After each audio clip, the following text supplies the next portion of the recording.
Hey folks, Cornell with YouTube Fishing Vids. Well, I'm no stranger to this little retention pond. It's been a long time since I've been here though. It's one of the most perfect spots I can think of to take an hour or two out of your day. It's 4th of July weekend. I've only got a short spell. I had a couple meetings earlier today, so I actually had a change of clothes in the car, a couple rods in weight, and here I am with the sun dipping. So I got a couple ideas today. I think with the sun being up a little bit and it not being so dark and not much cloud cover, with all that little muck and all that, you know, vegetation, I'm going to throw a little Kitech swim bait through it. And then as the sun dips a little bit, I can't think of a better place to do what I'm looking forward to doing for the first time, guys, ever. And you guys have seen these, haven't you? Live Target Sunfish. That's the bigger size on my 7'2" medium heavy with 50-pound braid. So that's my big sunfish. And on the next rod, 6'6" medium heavy, 30-pound test braid, the little sunfish. A really cool little competition to see which one of these gets more attention and maybe gets more hookups, kind of like what I did with my most recent pond fishing video with the baby live target frog and the bigger size. So we're gonna get at it, see what we can do. Hang in there. Thanks for joining me.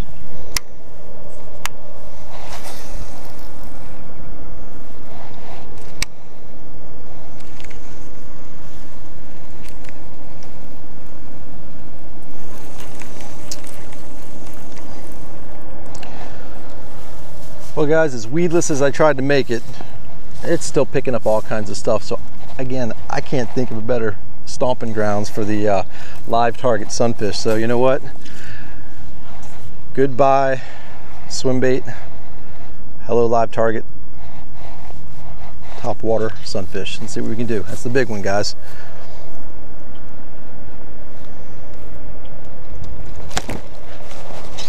Oh man, did I lose them? Oh guys, horrible, horrible, horrible. I lost and missed my first one on the live sunfish. It was a nice one too. Banged the hell out of the GoPro. There we go, guys. Took a couple casts, but I actually got one hooked up and did a horrible job setting the hook, or he just didn't get enough of it. But that was a hell of a hit. Let's see if we can get out there and get another one. Hang in there.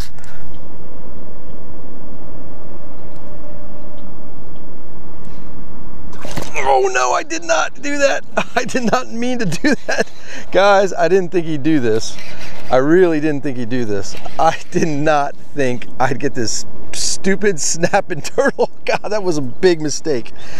He's probably gonna trash my lure. Good Lord, I saw him coming after it, but I didn't think he'd snap that quick. Oh, that's embarrassing. Snapping turtle, guys. Likes the live target sunfish. Real enough for him. It's got to be real enough for a bass. Oh my God, let's see what kind of damage he did to it. I don't know. But yeah, I saw him sneaking up on it. I did not think he was going to come after it as hard and quick as he did. He didn't get any hooks in him. He just wouldn't let go of it. Hey, guys, seriously, that's a testament to the durability of these guys. There's not a scratch on it. A big old snapping turtle snapped down on it. He didn't even take a single piece of plastic. That's awesome. So yeah, I was kind of silly to leave it out there in front of him that long, not thinking he'd be that quick about it, but they call them snapping turtles for a reason, don't they? Jeez. All right, guys, I got to do it. It's a little more open over here. I'm going to throw the swim bait a couple times before I start throwing that top water stuff.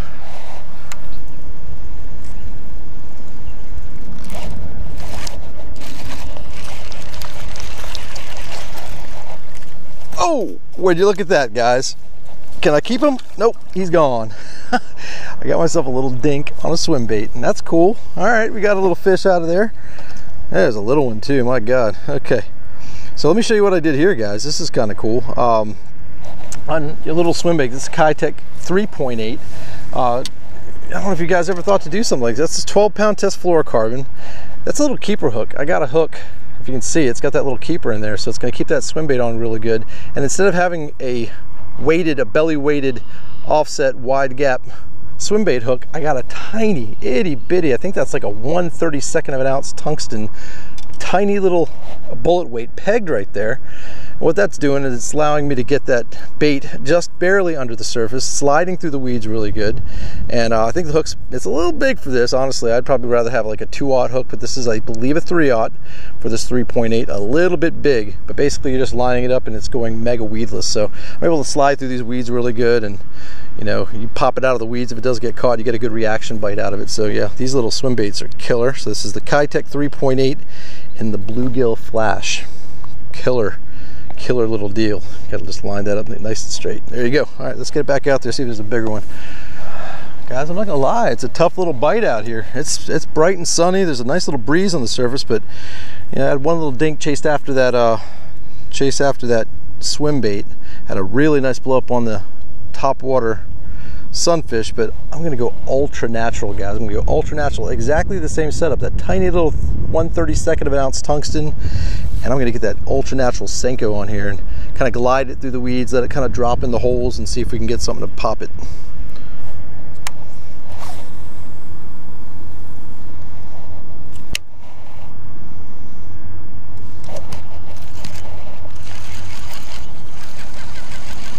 Let me surf you across, you little guy. Wow, you didn't put up much of a fight, did you?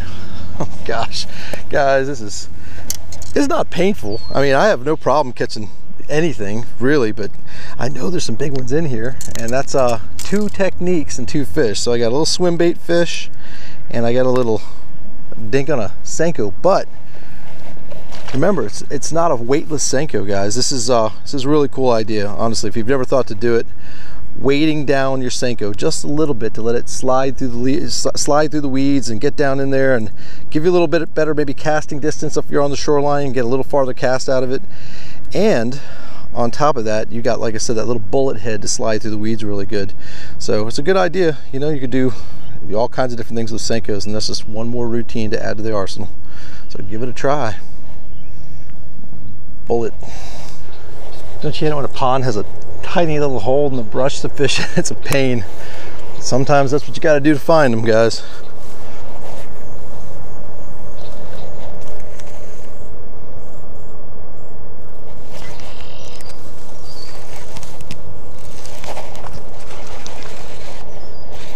Not much room to set a hook around here, but I saw it take the line. There's a better fish, guys, in the muck pond. Not the muck pond, but like that, with limited room and limited means. Got myself a nice nice bass on that mini itty bitty Texas rigged Senko. There you go, guys. All right, a little bit better fish. Let's see if there's any more in here.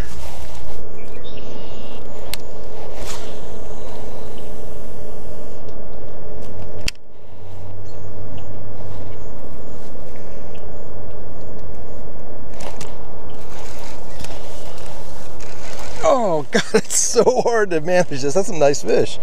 That's a little bit better fish. I just changed colors, guys. I went classic green pumpkin on a little custom dipped routine that I did, a little kind of orange tail on him.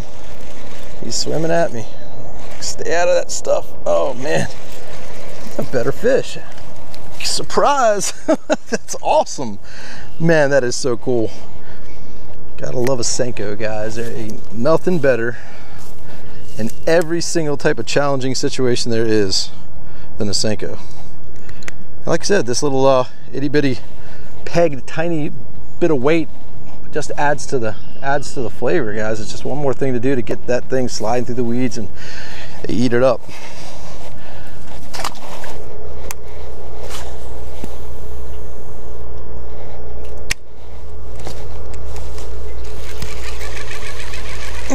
Second it hit the water. That's pretty cool. Another dink, but that didn't take long. Once it hit the water, made a little move, found another little hole in the brush. And I should bring a machete or a chainsaw next time I walk through this place. I might find a couple more holes to fish out of. That's an itty bitty tiny little guy eating that Senko, but I got him. All right, guys, I'm gonna call it a night. Sun's dipping, and not the greatest night on topwater. I got a nice blow up on the large size live target sunfish, which was pretty cool. Didn't get a hook in them good enough. Another little pop on it. Didn't get anything on the small live target sunfish, but it was fun to play with them. Fun to see what we could do on a random little retention pond here and try and pull off a topwater bite. But of course, the pond favorite, the Senko, guys. That was the saving grace. We ended up popping a couple nice little bass out of here. That's the Texas rig Senko with the itty bitty little tungsten weight, like I said, about 1/32 of an ounce. So that was the one that saved the day. Pulled out a couple fish out of this little retention pond. And guys, a lot of people are curious about these retention ponds in their neighborhoods, out and about. And I think it was a follower on my Instagram account asked me a curious question. He was wondering how he would know, or anyone would know, if there's any bass in ponds like this.